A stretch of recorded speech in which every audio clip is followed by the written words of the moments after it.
شهر رمضان الذي أنزل فيه القرآن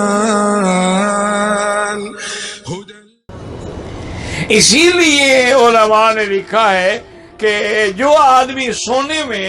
دائیں بازو پہ لیٹے اور دائیں ہاتھ رخسار کے نیچے رکھے، یہ تو حضور کی سنت ہے، تو فرمایا کہ یہ نوم الانبیاء والمرسلین، یہ انبیاء اور مرسلین کی سنت ہے کہ آدمی دائیں لیٹے، اور فرمایا اگر بائیں لیٹے تو یہ غافلین کی سنت ہے کہ آدمی کا دل جو ہے وہ اطمینان میں آگے آدمی غفلت میں آ جاتا ہے، اور فرمایا اگر ظہر اپنی پشت کے بل لیٹے اور آسمانوں پہ نظر ڈالے یہ متفکرین کی نیند ہے، اور جو بندہ مرد ہے یا عورت الٹی سوتے ہیں وہ یہ نوم الفاسقین، یہ فاسق لوگوں کی نیند ہے۔ تو اس لیے سوتے وقت بھی اللہ کا ذکر ہو اور اٹھتے ہوئے بھی فوراً اللہ کا ذکر ہو۔ اس لیے حضور جب اٹھتے فرماتے الحمدللہ الذی احیانی بعد ما اماتنی،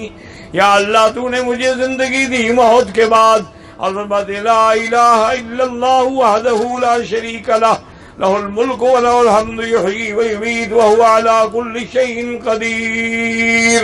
مجھے ساری رات جو ہے نیند نہیں آتی، تو میرا بھائی پہلی چیز تو یہ ہے کہ کسی ڈاکٹر سے یا حکیم سے رجوع کریں کہ نیند نہ آنے کے اسباب کیا، اور دوسری بات یہ ہے کہ آپ درود شریف پڑھتے رہیں، جو بھی آپ کو قرآن شریف کی صورتیں یاد ہیں وہ پڑھ، انشاءاللہ ان کی برکت سے، کیونکہ پھر شیطان جاگنے نہیں دیتا، پھر سلا دیتا ہے، وہ کہتے ہیں یہ اللہ کا کام نہ کرے۔ دیکھو نا فلم پہ بیٹھو ساری رات پلک نہیں جھپکے گی، قرآن پڑھنا شروع کرو تو فوراً جنابوں گانی شروع ہو جائے گی۔ تو بہرحال